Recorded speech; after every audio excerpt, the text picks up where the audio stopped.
Hi guys, so for my place-based lesson plan, I decided to do 4th grade because that's I supposed to have upper elementary. My lesson length is about 50 minutes. The title I came up with was Kansas History Event Timeline, and the lesson source was place-based activity sheet. I thought that the timeline was neat when I did it, so I thought I could elaborate on that a little bit more. The social studies standard that I chose was history, the events, Oregon, California Trail, Santa Fe Trail, and Pony Express. Then I related it to the ELA standard, RI 4.5, which is describe the overall, which is chronologically comparison, cause effect, problem solution of events, ideas, concepts, or information in a text or part of a text. So the essential question that I came up with was, how has events in Kansas changed over time? And then the lesson objectives that I thought of was students will be able to research Kansas events and put them in chronological timeline.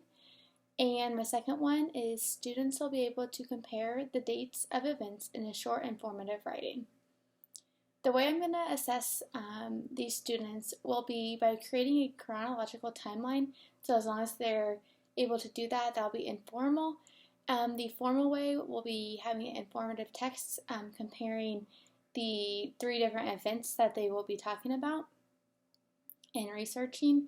So then the disciplinary literacy that I might have to go over before the lesson would be chronological, just so the students know that means in order, not like in order by date.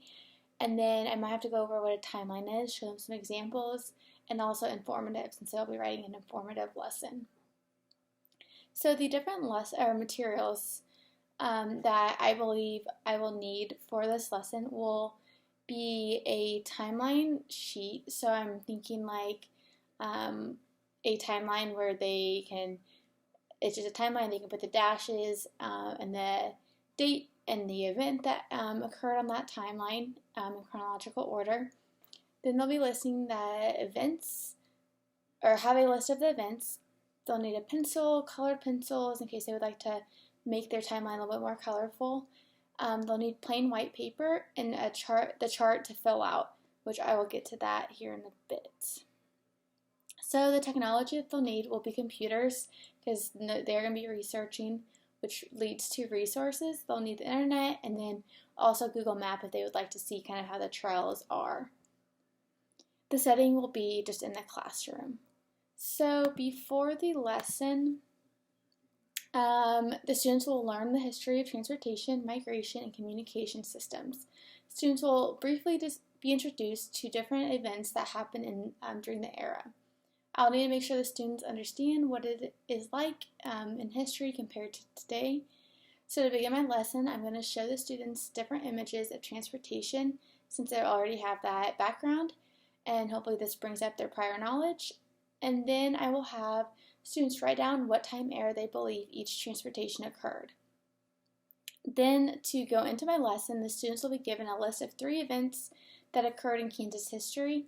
They'll be given a sheet of paper that is a chart that they have to fill out as they are researching each event. The chart will include the event, and the students will fill in the year, transportation used, and a brief description of the location of the trail. I will include an example of the chart below. So then once the students have completed the chart, they will put each event into a chronological timeline.